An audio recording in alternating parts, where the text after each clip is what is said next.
भी कई बार गए हैं, जाते रहते हैं माई शारदा के इष्ट देवी है हमारी। हाँ, क्या कहेंगे माई शारदा के बारे में? वो हमारी बड़ी अम्मा है। जय भैरव। बड़ी अम्मा है, जगदम्मा है, जी। ब्रह्माणी है, जी सब कुछ है। और परम पूज्या, प्रथम पूज्या। जी कोई भी शास्त्र लिखो, कोई भी मंत्र करो, कोई भी शुरुआत करो, तो अपने शारदा बड़े से ही होता है। सरस्वती किसी चीज को शुभ करे, वाणी को शुभ करे, मंत्र को शुभ है, हृदय। उनका जन्मदिन आ रहा है, प्रत्यक्ष आ रहा है। वो तो नवरात्रि की पंचमी है। जी जी माघी शुक्ला पंचमी, जी, जो अपने आप में अद्भुत मुहूर्त है। जी ये एक चीज होता है, कोई न कोई जन्मदिन किसी बहुत बड़े सुबंध का कारण होता है। तो सरस्वती माता का जो जन्मदिन अपनी माई शारदा का है, ये विद्या, बुद्धि, यश, कीर्ति और वैभव और इस संसार में पूरे खोज विज्ञान सबका प्राकट उत्सव है। वो प्रकट दिन है, वो दिन अद्भुत है। उस अपनी संस्कृति, अपनी क्या दुनिया की संस्कृति का पहला दिन है। माई शारदा अपने आप में स्वयं सिद्ध है। और मैहर में जो शारदा विराजमान है, वो बहुत चमत्कारी देवी है। वो प्रत्यक्ष है, ऐसी नहीं है कि मूर्ति है, हर चीज को ऐसे सुनती है। उनका महसूस किया हमने हमेशा। जी उनके सामने एक आंसू की कीमत है। उनके सामने यदि कोई रो दिया तो उसको मां ने गोद में रख लिया और सारे काम किए।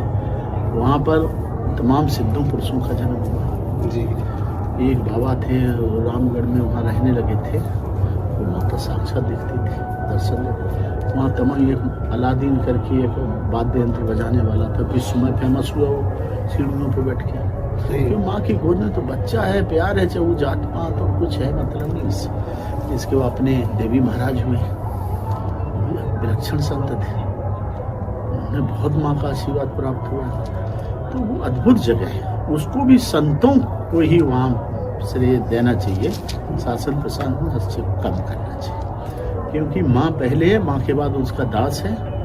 और माँ को अपना बेटा अपने से ज्यादा प्यार होता है, ये ध्यान रखना चाहिए। किसी माँ के साधक सिद्ध बेटा को कोई तकलीफ। माई शारदा का जो दिन आ रहा है, ये बसंत पंचमी। बसंत पंचमी अपने यहाँ में भरपूर है। वसंत पंचमी को यदि किसी व्यक्ति ने सफेद कमल का फूल लेके दिया जला के माँ आराध्या माँ का कोई भी स्तवन कर लिया, शारदा का कोई भी मंत्र जप लिया, बीज मंत्र जप लिया।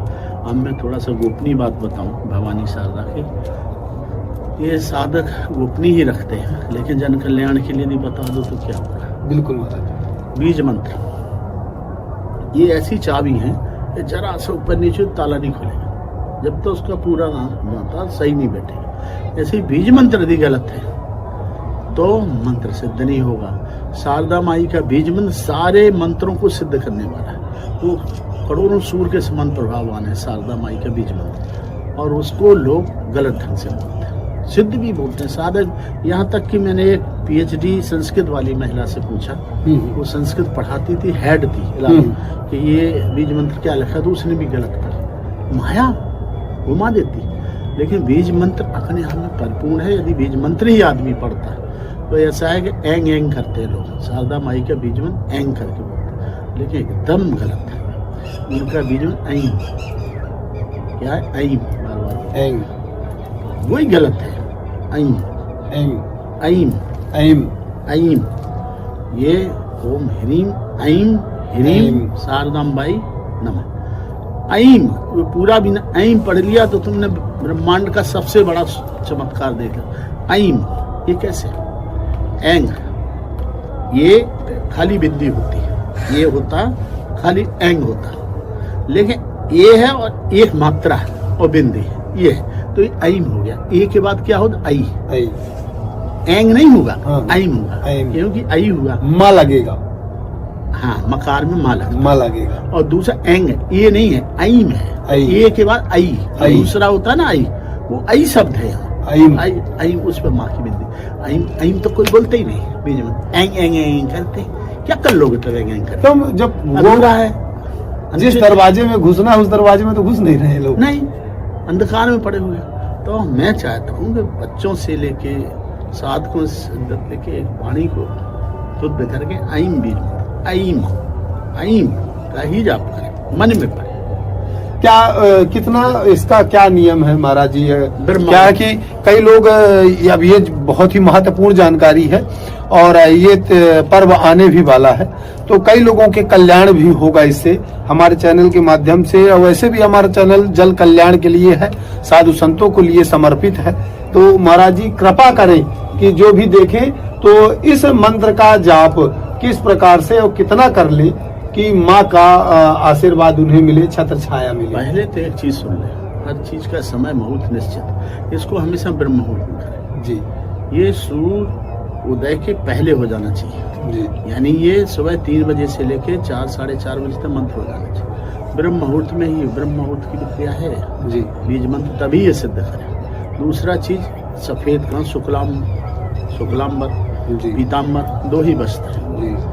काले तो मैं भैरव की वजह से हूँ, लेकिन उनकी पूजा में शुक्लांबर अपने स्वामी महाराज हमेशा शुक्लांबर पहनते, सफेद धवल धवल विद्या ही है वो। तो सफेद कपड़ा पहने एकदम, नहाए शुद्धता से, परम शुद्धता से, और नहाने के बाद नहाने के बाद ब्रह्म मुहूर्त में शुद्ध सफेद कपड़े पहने या पीला पहने। इसके बाद पीला या सफेद फूल ले, चांदी के दिया में देसी गाय का घी डाल के दिया जलाए, सीधा पूरब दिशा की तरफ बैठे मुंह करके, माला मोती की उसको हाथ में ले, और फिर माता को कमल अर्पित करके मोती की माला से बीज मंत्र जो बनाई उसका जाप करें। तो जितना कर सके मन उसका निश्चित हो कि मन पे विजय हो। बेमन मंत्र नहीं चलेगा माँ शारदा का। यदि तुम मंत्र पढ़ रहे हो माँ, तो मन कंसंट्रेट हो और निर्विकार हो। मन में विकार चल रहा है, माई शारदा की पूजा न करें। निश्चल होके, मन को निश्चिंत करके, निर्विकार करके, उनको सब छोड़ के मन को हंस की तरह, हंस को जानते हैं, हंस का मतलब ध्यान, परमहंस। ध्यान बहुत गहरा, जो कि एक बगला होता है, छोटा होता है। हंस क्षीर नीर विवरण गति हंसी। हंस को पानी और दूध भी मिला दो तो अलग अलग करने की क्षमता है। इस तरह पानी भी दूध में नहीं रह सकता। हंस की क्या दूध पी लेगा, पानी छोड़ देगा, यानी इतना सटीक होना चाहिए। और या तो हंसा मोती चुगे या भूखों मर जाए। तो हंस की प्रवृत्ति लेना है, हंसा मोती चुग या भूखों मर जाए, या तो परम शुद्ध चीज लेगा या भूखों मर जाए। ये प्रवृत्ति यदि आती है तो आप शारदा माई की पूजा कर सकते हैं। जय माई शारदा। चलिए बहुत बहुत धन्यवाद। जय भवानी शारदा। निश्चित ही ये हमारा जो अभी आपने सुना कि प्रयागराज की गाथा सुनी आपने, माँ शारदा की गाथा सुनी, साथ ही आम जनमानस कोई भी हो निश्चल मन से माँ शारदा की किस प्रकार से उपासना करे तो निश्चित ही बुद्धि की देवी आपका कल्याण करेगी। इसका भी आपने श्रवण किया और इस वीडियो के माध्यम से यदि आप इस मंत्र का उपयोग करते हैं तो निश्चित ही आपके बच्चे, आप स्वयं और आपके परिवार में माँ शारदा की कृपा सदैव बनी रहेगी। धन्यवाद। आप देखते रहिए मैहर टाइम्स। जय मैया।